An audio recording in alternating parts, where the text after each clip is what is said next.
Olá, cursistas, seja muito bem-vindo. É um prazer estar aqui com vocês. Meu nome é Caroline, então estamos trabalhando juntos a disciplina Estatística Aplicada à Administração.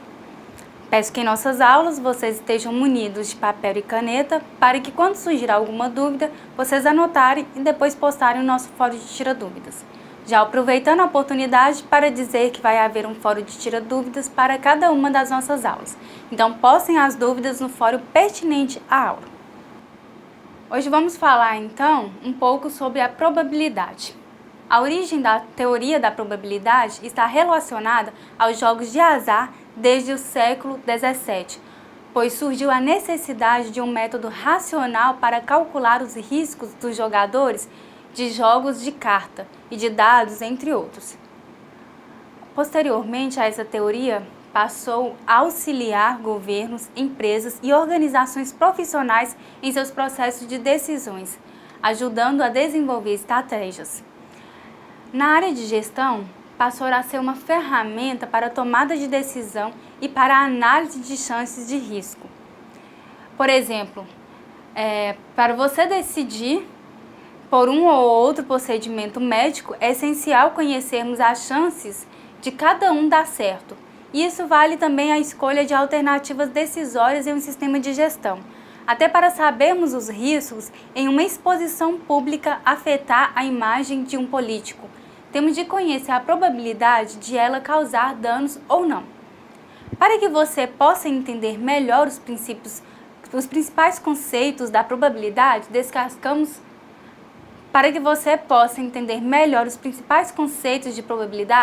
destacamos então dois tipos de fenômenos, os determinísticos e os aleatórios. Os determinísticos são aqueles em que invariavelmente dão o mesmo resultado se repetir essencialmente sob as mesmas condições específicas.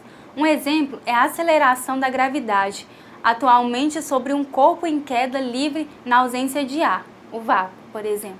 Nesse caso, a aceleração sempre será a mesma, pois não temos variação que venham a influenciar o resultado. Já os fenômenos aleatórios são aqueles que, mesmo repetidos sobre as mesmas condições, apresentam potencialmente variações nos resultados. Pense na reação de um cliente quando ele não é atendido no horário marcado, ou no resultado do lançamento de um dado. Em cada uma dessas situações, os resultados nem sempre são os mesmos, são aleatórios. Ou seja, não há resultado certo ou predeterminado. São os fenômenos aleatórios que a teoria da probabilidade auxilia na análise e na previsão de um resultado futuro. Quando você pensa em probabilidade, quer identificar a chance de ocorrência de um determinado resultado que interessa em uma situação nas quais não é possível calcular com exatidão o valor real do evento, ou seja, trabalha com as chances ou as probabilidades.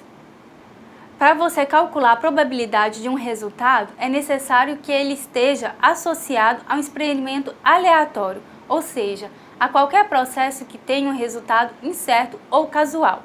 Um processo é considerado um experimento aleatório se tiver as seguintes características. A primeira delas, cada experimento pode ser repetido indefinidamente sobre as mesmas condições. A segunda, não se conhece a priori, ou seja, não antecipadamente o resultado do experimento, mas pode descrever todos os possíveis resultados. E a terceira dela, quando o experimento for repetido inúmeras vezes, surgirá uma regularidade dos resultados possíveis. Isso é, haverá uma estabilidade da fração em que a gente chama de f, que é igual a r dividido por n, que a gente chama então da frequência relativa da ocorrência de um particular resultado, em que r corresponde ao número de vezes que um determinado resultado ocorreu nas n vezes em que o experimento aleatório foi repetido. Então, para ilustrar, nós podemos considerar que um processo aleatório corresponde ao lançamento de uma moeda não viciada, aquela em que as chances de sair cara ou coroa são iguais. Então, jogadas inúmeras vezes, não conhecemos o resultado de cada lançamento, mas conhecemos possíveis resultados, que vai ser então cara ou coroa. Quando você lança a moeda 3.000 vezes, por exemplo, pode ocorrer a estabilização da frequência relativa de cada um dos resultados em 0,5, a probabilidade de 0,5, já que é metade. Na próxima figura, que é a figura 16, a gente vai ver então que o início da frequência relativa ela não é tão próxima de 0,5 como ocorre na 1.000 jogadas. Perceba com base nos experimentos e nas situações mencionadas que a incerteza sempre está presente, o que quer dizer que, se esses experimentos forem repetidos em idênticas condições, não pode determinar qual resultado exato ocorrerá. Para entender melhor esse conceito, vamos considerar como exemplo o setor de atendimentos de uma determinada prefeitura, a qual conta com 6 funcionários. Um experimento ao acaso seria a escolha aleatória de um dos funcionários. Podemos considerar o gênero do funcionário escolhido como que queremos verificar. Você então vai aplicar os conceitos já vistos de experimentos aleatórios. Veja que se trata do mesmo experimento aleatório, pois sabemos quais resultados podem ocorrer, ou seja, um dos 6 funcionários será escolhido, entretanto, não podemos dizer ao certo que resultado ou gênero que sairá nesse sorteio, pois dependerá da pessoa sorteada. Então, espaço amostral, o μ, vamos considerar então nessa situação aleatória em que um determinado funcionário público consegue ou não atingir a meta de produtividade. Nesse caso, então, quais são os possíveis resultados que você pode ter? O funcionário ele poderá atingir ou não a meta. Então, temos apenas 2 resultados possíveis. O conjunto desses resultados possíveis, que poderiam ser mais de 2, também, no caso de outras situações, é definido como espaço amostral. E a gente, então, denomina como ômega. No caso de termos ômega, nesse caso, então, a gente atinge a meta ou não atinge a meta. Lembrando, então, lá no diagrama de Venn, que você estudou na disciplina de matemática para administradores, podemos representar o espaço amostral conforme a figura indicada, a figura 17. A definição do espaço amostral é de fundamental importância, pois muitas vezes, a partir dele, você pode calcular probabilidades. Veremos um pouco disso mais à frente. Neste caso, se todos os resultados possíveis de um experimento aleatório constituem um espaço amostral, o que será de cada resultado particular? Com o intuito de responder a essa proposição, daremos continuidade ao nosso estudo. Qualquer subconjunto do espaço amostral, que a gente está chamando de ômega, associado ao experimento aleatório, é chamado de evento. Ou seja, um determinado resultado que ocorra dentro do espaço amostral, ele vai ser o nosso evento. Então, no nosso exemplo, o funcionário público que cumpre com a meta, ele será considerado como um dos eventos que compõem o espaço amostral. Nesse caso, nosso espaço amostral apresenta 2 eventos, apenas cumprir ou não cumprir a meta. Geralmente calculamos as chamadas de probabilidade desse evento associados ao espaço amostral. Por isso, a importância de você ter esse conceito tem que ser mais bem definido. Por isso, a importância de você ter esse conceito bem definido. Imagine algumas secretarias municipais que oferecem, municipais que oferecem, por cortesia, cadeiras suficientes em determinado setor para que os contribuintes possam esperar confortavelmente. E as outras secretarias não oferecem essa cortesia.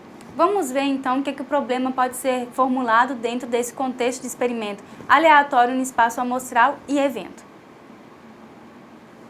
O experimento é a seleção de uma secretaria e a observação do fato dessa secretaria oferecer ou não a cortesia. Então, há 2 pontos amostrais no espaço correspondente a esse experimento. A primeira seria a secretaria oferece a cortesia e a segunda seria a secretaria não oferece a cortesia, que poderíamos chamar de N. Então, um ponto importante a ser considerado é que nem sempre as chances de ocorrência desses 2 eventos opostos ou mutuamente exclusivos são iguais a 50%, como no caso, por exemplo, de uma moeda. Um ponto importante a ser considerado é de que nem sempre as chances de ocorrência de dois eventos opostos ou mutuamente exclusivos são iguais a 50%, como no caso do lançamento da moeda. Nessa situação, provavelmente a chance da secretaria oferecer a cortesia de assento, que a gente chamou de S, pode ser bem maior do que a que não oferece assentos.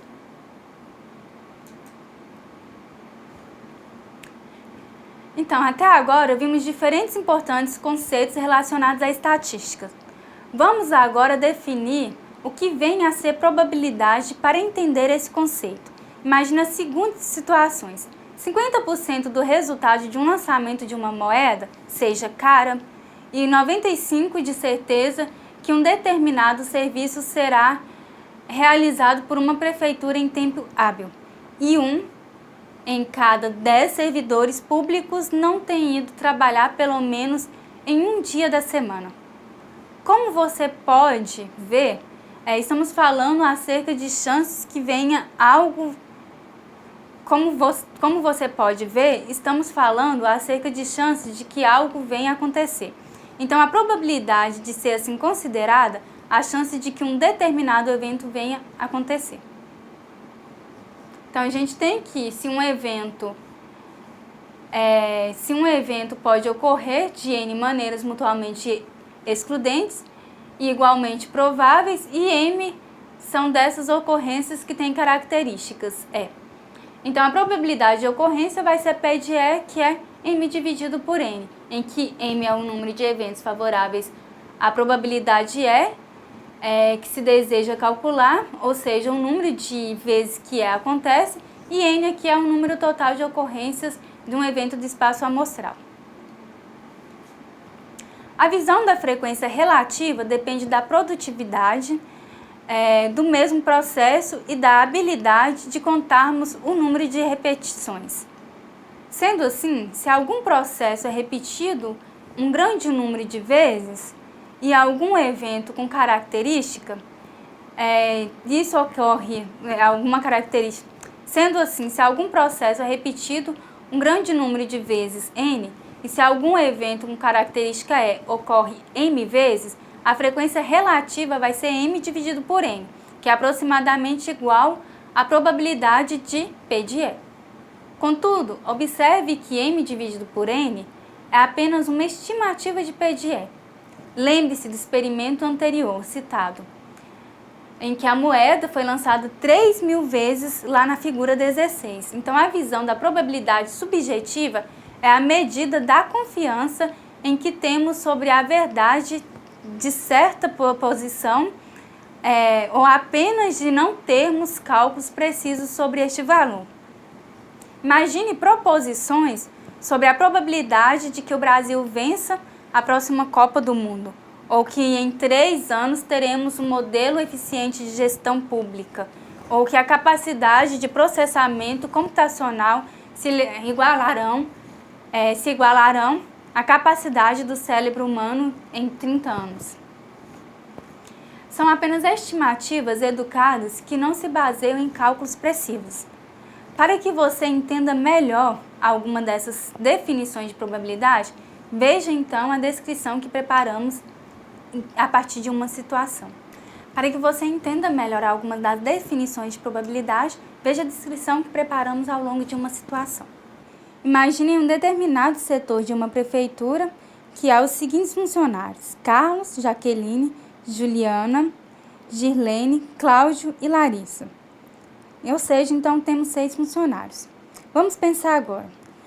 Qual a probabilidade de escolhermos um funcionário ao acaso e ele ser do gênero masculino? Para obtermos as respostas, vamos definir o espaço amostral e o evento desejado. Consideramos o espaço como um conjunto de probabilidades de todos os funcionários públicos do setor. Então, Carlos, Jaqueline, Juliana, Gilene, Cláudio e Larissa. E para definir o evento favorável, precisamos considerar este conjunto de probabilidades favoráveis que nos interessa, ou seja, os funcionários do gênero masculino. Então, o evento dos funcionários do gênero masculino será apenas Carlos e Cláudio. Então, a probabilidade de que procuramos ou de que escolhemos um funcionário ao caso ele ser do gênero masculino, pode ser representada conforme a seguinte descrição. A gente vai utilizar, então, para encontrar esse funcionário do gênero masculino, vai ser o número de funcionários do sexo masculino dividido pelo número total de funcionários. O número de funcionários do sexo masculino é 2, dividido pelo número total de funcionários é 6. Então, 2 dividido por 6 vai ser a nossa probabilidade de encontrar um funcionário do gênero masculino. Você pode definir a probabilidade como uma função que atribui um número real aos eventos do ômega. Se A é um evento de ômega, P de A é a probabilidade de A qual se satisfaz. Então, P de vazio vai ser igual a 0, P de ômega, que é o nosso espaço amostral, vai ser igual a 1, e o P de A, então, ele vai estar sempre entre 0 e 1. A partir de agora, você verá outros conceitos de probabilidade e, para tanto, deve considerar os dados que veremos a seguir, referentes a uma prefeitura que foram selecionados a partir de uma amostragem estratificada de 101.850 contribuintes da classe média, baixa e alta. Posteriormente, foi feita uma verificação do número de contribuintes de cada classe social que pagaram um determinado tributo, ou um evento que pagaram, em um determinado número de contribuintes que não pagaram o tributo, o evento que não pagaram. Para compreender essa descrição, observe os resultados descritos na tabela 13. Então, podemos considerar, então, o espaço amostral ômega, que corresponderá ao conjunto de 101.850 contribuintes.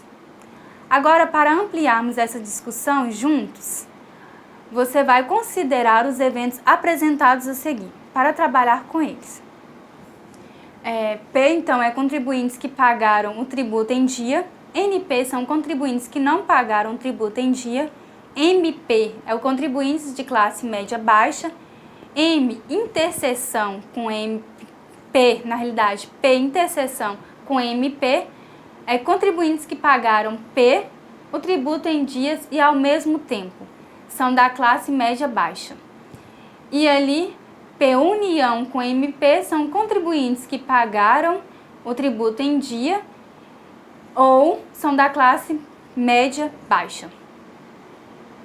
Você pode obter, então, as probabilidades de alguns dos eventos considerados anteriormente, por exemplo, a probabilidade de MP, da classe média baixa, é o número de contribuintes que são da classe média baixa dividido pelo número total de contribuintes.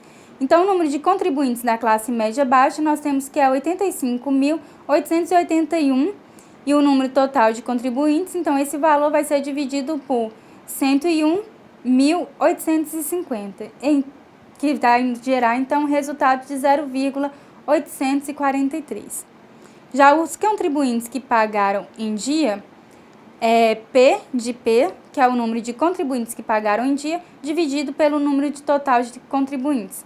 Então, será aqui os contribuintes que pagaram em dia, 48.249 dividido por 101.850. O resultado, então, será de 0,473.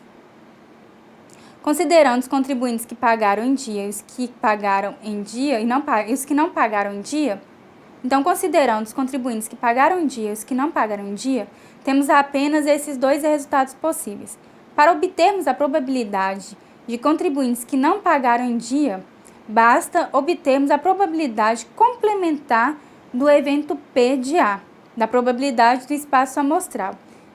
Então, que é igual a 1 menos a probabilidade de contribuintes que pagaram em dia. Neste caso, estamos usando o conceito de eventos complementares. Este cálculo, então, a gente faz através de NP aqui, que são os contribuintes que não pagaram, vai ser o complementar que a gente coloca como P com essa barrinha em cima. Então, o meu complementar vai ser 1 menos os que pagaram em dia. Os que pagaram em dia foi 0,473. Então, 1 menos 0,473 é igual a 0,527. Com base nesses conhecimentos, podemos calcular a probabilidade de escolhermos um contribuinte aleatoriamente e este ser da classe média baixa, ou ser quem pagou o tributo em dia. Então, neste caso, os eventos eles não são mutuamente exclusivos, ou seja, então existem contribuintes que são comuns nas duas situações ao mesmo tempo, e assim a probabilidade será dada então por P, que vai ser os que pagaram em dia, união dos que são da classe média baixa. Então, quando a gente fala de união, a gente está somando a probabilidade de um com o outro e subtraindo pela interseção, que é o que os dois têm em comum. Então, vai ser a probabilidade dos que pagaram em dia, mais a probabilidade dos que são de classe média baixa, menos a probabilidade dos que pagaram em dia e que também são de classe média baixa. Então, esse valor aí vai ser 0,473 da probabilidade dos que pagaram em dia, mais aí, né, 0,843 da probabilidade dos que são de média classe baixa, menos 0,388, que são os que são de classe média baixa que também pagaram em dia. O resultado, então, será de 0,928. Então, vamos considerar ainda o exemplo anterior. Se você souber que um contribuinte sorteado paga em dia o tributo, com a probabilidade de que ele seja de classe média baixa. Agora temos uma informação parcial e importante: o contribuinte selecionado paga em dia.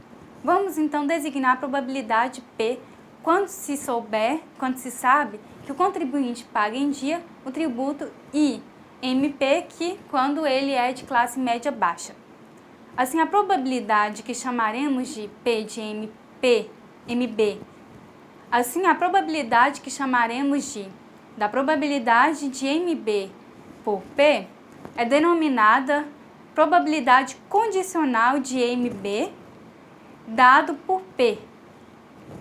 Lembre-se que o símbolo barrado ali que a gente está colocando como proporcional não corresponde a uma divisão, e sim a uma condição de que o outro evento já aconteceu. Então, neste caso, temos o que chamamos de probabilidade condicional, ou seja, a probabilidade de um evento acontecer, dado que, sabendo que já outro evento já aconteceu. Tá. Sendo assim, é natural atribuirmos, então, a probabilidade do número de contribuintes que são de classe média baixa e pagam em dia, dividido pelo número de contribuintes que pagam em dia. A probabilidade dos contribuintes que são de classe média baixa e pagam em dia é de 39.577, dividido então pelo número dos contribuintes que pagam em dia, que é 48.249. Esse resultado então será de 0,20. Veja que no caso ocorreu uma redução no espaço amostral inicial. Já tínhamos a informação anterior de que o contribuinte selecionado pagava em dia. Dessa forma, o espaço amostral total tinha 101.850 e foi reduzido para 48.249, total de pagantes em dia. E destes nos interessa apenas os que são de classe média baixa. Sendo assim, então, a probabilidade dos que são de classe média baixa condição aos que pagam em dia vai ser o número de contribuintes de classe média baixa que pagam em dia, dividido pelo número de contribuintes, e isso tudo dividido pelo número de contribuintes que pagam em dia, dividido pelo número de contribuintes. Então, a probabilidade vai ser a probabilidade dos classe média baixa e a probabilidade dos que pagam em dia, dividido pela probabilidade dos que pagam em dia. Portanto, você pode generalizar os dois eventos A e B, quaisquer, de um experimento aleatório, da forma em que nós podemos chamar ele como dois eventos condicionais, a probabilidade condicional A e B, que é a probabilidade de A acontecer já que uma vez que B já ocorreu. Então, a probabilidade de A inter B dividido pela probabilidade de B. Então, a regra do produto e eventos independentes. A partir da probabilidade condicional definida anteriormente, obtemos a regra do produto, para que a probabilidade da interseção de dois eventos A e B de um espaço amostral, que é a probabilidade de A inter B, passa a probabilidade de ocorrência de B na probabilidade condicional e multiplique pela probabilidade de ocorrência de A, sabendo que B já ocorreu. Então, a probabilidade de A, sabendo que B ocorreu, multiplicada pela probabilidade de B. Logo, se dois eventos A e B são independentes, então a probabilidade de A condição B vai ser igual à probabilidade de A ou a probabilidade de B condição B, ou a probabilidade de B condição A. Logo, se dois eventos A e B são independentes, então a probabilidade de A condição B é igual à probabilidade de A ou a probabilidade de B condição A é igual à probabilidade de B, já que um evento não interfere no outro. Desse modo, se A e B foram independentes, você pode verificar que a probabilidade de A ocorrer, uma vez que B já ocorreu, vai ser igual à probabilidade de A inter B dividido pela probabilidade de B. Que a gente vai ter, então, no resultado aí, que vai ser a probabilidade de A vezes a probabilidade de B. Então, para compreender melhor essa nossa discussão, analise outra situação na qual utilizamos os conceitos aprendidos de probabilidade. Para tanto, considere os dados a seguir representativos da distribuição da renda anual de funcionários públicos de dois setores, o setor A e o setor B, que é apresentado na tabela 14. Então, observando os dados descritos na tabela 14, podemos identificar claramente que a probabilidade de um funcionário aleatoriamente escolhido, A, pode ser no setor A, que a probabilidade de P de A vai ser 115 dividido por 200, que vai ser 0,575. Há 115 funcionários no setor A, em um total de 200 funcionários. Então, B, a probabilidade de ser o setor B, a probabilidade de B vai ser 85 dividido por 200, que é igual a 0,425, porque há 85 funcionários do setor B em um total de 200 funcionários. E a probabilidade de ter renda entre 15 mil e 20 mil vai ser igual a 110 dividido por 200, que vai ser 0,550. Porque 110 funcionários correspondem aos que têm faixa e renda solicitada. Já a probabilidade de ser do setor B e ter renda de 15 mil e 20 mil vai ser a interseção de os dois. Então, vai ser a probabilidade de 40 dividido por 200, que vai ser 0,2. Que há 40 funcionários que correspondem aos que têm faixa da renda solicitada e, ao mesmo tempo, são do setor B. E agora, ter renda entre 15 mil e 200 mil, dado que o setor B, então vai ser... Então, ter renda entre 15 mil e 20 mil, dado do setor B, vai ser, então, a probabilidade de ter renda de 15 mil e 20 mil dividido pela probabilidade de sair o setor B. Vai ser 0,20 dividido por 0,425, que vai ser igual a 0,470. Então, vamos começar com alguns conceitos preliminares para que você tenha condição de entender o que são as distribuições e seja necessário conhecer bem a variável aleatória, que pode ser discreta ou contínua. Um exemplo de uma variável aleatória, que a gente chama VDA discreta, é a quantidade de ações que tiveram queda em um determinado dia, uma carteira composta por 5 ações diferentes. A função será dada, então, por x, que é a quantidade de ações que tiveram queda em um determinado dia, definida por uma variável aleatória discreta, que pode assumir valores discretos, então, por exemplo, 0, 1, 2, 3, 4 e 5. Vamos considerar agora uma situação na qual se verificou o tempo gasto de um funcionário público para atender um contribuinte.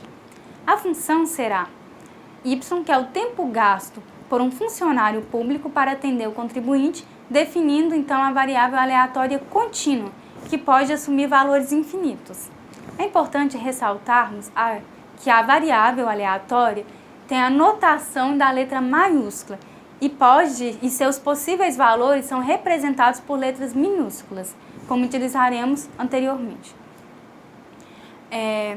Se a variável x em questão for discreta, sua contribuição é caracterizada por uma função de probabilidade, que vai ser a probabilidade de P de x, que associa a probabilidade não nulas aos possíveis valores da variável aleatória x.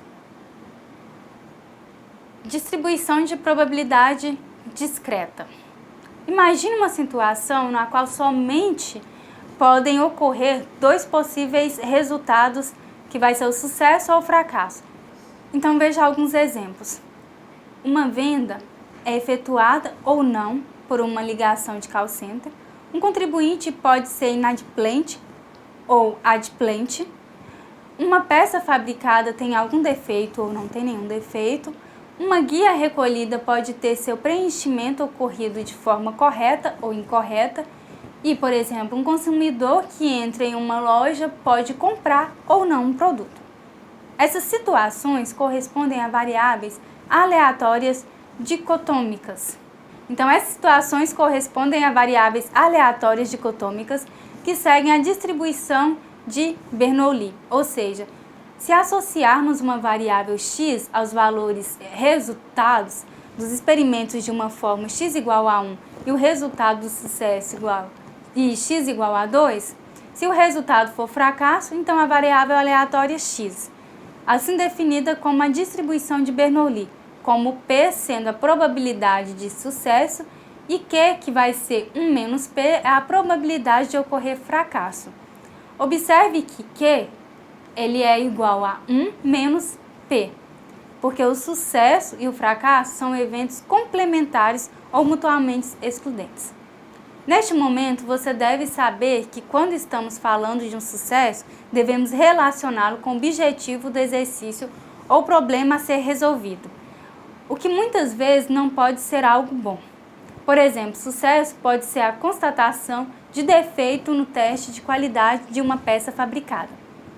Ampliando nossa discussão, é importante mencionarmos ainda que a função de probabilidade de distribuição de Bernoulli é dada por P de x, que é igual a x, em que Q é igual a 1 menos P, para x igual a 0, e 0 é x, que é diferente de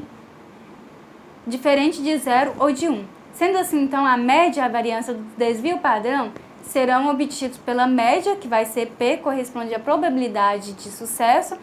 A variância vai ser, então, P que multiplica Q, onde Q ocorre a probabilidade de fracasso. E o desvio padrão vai ser a raiz de P vezes Q. Então, distribuição binomial. Para que uma situação possa se enquadrar em uma distribuição binomial, deve atender às seguintes condições. São realizadas N repetições, que são as tentativas independentes. Cada tentativa é uma prova de Bernoulli, somente podem ocorrer dois possíveis resultados e a probabilidade P de sucesso em cada prova é constante. Se uma situação atende a todas as condições anteriores, então a variável aleatória x, que é o número de sucesso obtido, nas N tentativas terá a distribuição binomial como N tentativas e P probabilidade de sucesso. Agora você deve parar o vídeo um momento e lançar uma moeda 30 vezes, jogando ela para cima. Após fazer a anotação, o resultado, e aí veja o experimento que acabou de fazer se encaixa em uma distribuição binomial, que é a condição apresentada anteriormente. Simbolicamente, temos então que x vai ser equivalente a B, que é NP, com a condição da interpretação que a variável aleatória x tem distribuição binomial B, com N ensaios de probabilidade e P sucessos em cada ensaio. A função de probabilidade utilizada para o cálculo de probabilidades, quando a situação se enquadra na distribuição binomial, será dada por meio da seguinte expressão. Então, P de x vai ser igual à combinação de N elementos tomados x a x, multiplicado por P, que é a probabilidade de sucesso, elevado a x, multiplicado por Q, que é a probabilidade de fracasso, elevado a N menos x. Então, um exemplo que a gente pode ver, em uma determinada repartição pública, 10% das guias preenchidas estão incorretas.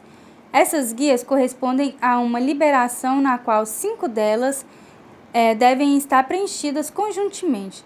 Então, considere que cada uma tem uma mesma probabilidade de ser preenchida incorretamente, como se houvesse uma repetição no experimento de tirar guias. Então, temos, duas perguntas. Qual a probabilidade de haver exatamente 3 guias incorretas nas 5 guias de liberação?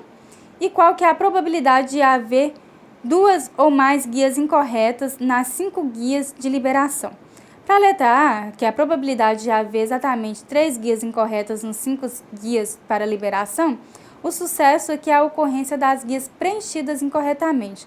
Então, vai ser P, que é igual a 0,1, e N aqui vai ser igual a 5. Portanto, a probabilidade de ocorrer 3 vai ser o nosso X, então ele vai ser 3, vai ser a combinação de 5, que é a quantidade de guias que a gente tem, tomadas 3 a 3, multiplicado por 0,1, que é o nosso P, elevado a 3, que é o valor de N, que multiplicado por 0,9, elevado a N menos 1, que é igual a N menos X, que é igual a 2. Então, esse resultado é 0,0081. Já na letra B, qual que é a probabilidade de haver 2 ou mais guias incorretas nas 5 guias de liberação? Vai ser a probabilidade que é maior ou igual a 2. Ou seja, a probabilidade de acontecer 2 guias, 3 guias, 4 guias e 5 guias, que é o máximo que a gente tem. A gente pode pegar isso daí e tomar um espaço a mostrar, tomar um complementar dele. Então, quem é que não está dentro dessa probabilidade e subtrair esse valor aí por 1? Então, vai ser 1 menos. Quem é que não está dentro dessa probabilidade é P de x igual a 0 e P de x igual a 1. Então, 1 menos P de x de 0 mais P de x de 1. Isso, então, dá 0,0815. Isso daí, então, foi os 2 slides. A letra A está em um e a letra B está em outro. Então, na distribuição de Poisson, você pode empregar a distribuição de Poisson em situações nas quais não se está interessado no número de sucessos obtidos em N tentativas, como ocorre no caso da distribuição binomial.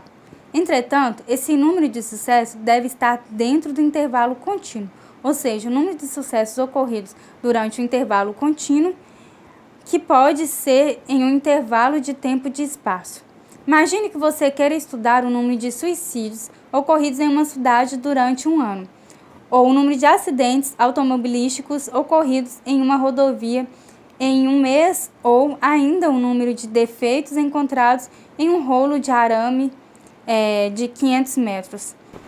Então, você pode empregar a distribuição de Poisson em situações nas quais não se está interessado no número de sucessos obtidos em N tentativas, como ocorre no caso da distribuição binomial. Entretanto, esse número de sucessos deve estar dentro de um intervalo contínuo, ou seja, o número de sucessos ocorrido durante um intervalo contínuo pode ser um intervalo de tempo, espaço, entre outros. Imagine que você queira estudar o número de suicídios ocorridos em uma cidade durante um ano, ou o número de acidentes automobilísticos ocorridos em uma rodovia em um mês, ou ainda o número de defeitos encontrados em um rolo de arame de 500 metros. Essas situações são exemplos das quais se enquadram em uma distribuição de Poisson. Note que nos exemplos anteriores não há como você determinar a probabilidade de ocorrer o sucesso, mas sim a frequência em média de ocorrência, como nos dois suicídios por ano, que denominamos um lambda. Então, em situações como essas características, a variável aleatória x equivale a P de lambda. O número de sucessos de intervalo contínuo terá a distribuição de Poisson com frequência 1, que é a frequência média do sucesso. Simbolicamente, podemos utilizar a notação de x equivalente a P. A variável aleatória x tem uma distribuição de Poisson P com uma frequência média de sucesso 1. A função de probabilidade de distribuição de Poisson será dada por meio da seguinte fórmula, que é P de x com x ocorrências, que é igual a E elevado a menos lambda, que multiplica lambda elevado a x dividido por x fatorial, em que lambda que vai ser a ocorrência da frequência média do sucesso no intervalo contínuo que se deseja calcular a probabilidade. Então, vamos ver um exemplo. A análise dos dados dos últimos anos em uma empresa de energia elétrica forneceu o valor médio de um blackout por ano. Pense na probabilidade de isso ocorrer no próximo ano. A letra A, nenhum blackout. A letra B, de 2 a 4 blackouts. E a letra C, de no máximo 2 blackouts. Então, note que no exemplo acima, ele afirma que a cada ano acontece em média um blackout, ou seja, um número de sucessos ocorridos em um intervalo contínuo. Verificamos então que a variável de distribuição de Poisson é P de x, que é igual a E elevado a menos lambda, que multiplica lambda elevado a x dividido por x fatorial. Veja que aqui não é necessário fazer regra de 3, pois as perguntas no intervalo são de um ano. Então, lambda aqui vai ser igual a 1. A letra A, então, a probabilidade de não acontecer nenhum blackout. Como é nenhum blackout, nosso x vai ser igual a 0. Substituindo x como 0 e o lambda como 1, então teremos que é elevado a menos 1, que multiplica 1 elevado a 0 dividido por 0 fatorial. Uma observação é que 0 fatorial é 1. Então, esse resultado vai ser igual a 36,79%. Já na letra B, a probabilidade de acontecer de 2 a 4 blackouts vai ser, então, a probabilidade de acontecer 2, a probabilidade de acontecer 3, mais a probabilidade de acontecer 4. Então, substituindo no lugar do x como 2 para a primeira probabilidade, no lugar do x como 3 para a segunda probabilidade, no lugar do x como 4 para a terceira probabilidade, nós encontramos aí o resultado, então, de 25,99%. Já na letra C, como temos os valores de x igual a 0 e x igual a 2, basta calcularmos para x igual a 1 e somarmos os resultados. Então, a probabilidade P de x igual a 1 é substituir no lugar do x o valor de 1. Essa probabilidade vai ser de 36,79%. Então, a probabilidade de P de x menor ou igual a 2 vai ser, então, o somatório da probabilidade de x igual a 0, mais a probabilidade de x igual a 1, mais a probabilidade de x igual a 2. Que o resultado, então, vai dar 91,97%. Bem, com isso encerramos o assunto da nossa terceira videoaula. Espero que vocês tenham gostado e que tenham absorvido ao menos um pouco do que vimos aqui hoje. Lembrem de acessar a sala virtual, de participar dos fóruns e postar as suas dúvidas. Não se esqueçam dos estudos da apostila. Por enquanto é só, bons estudos e até a próxima!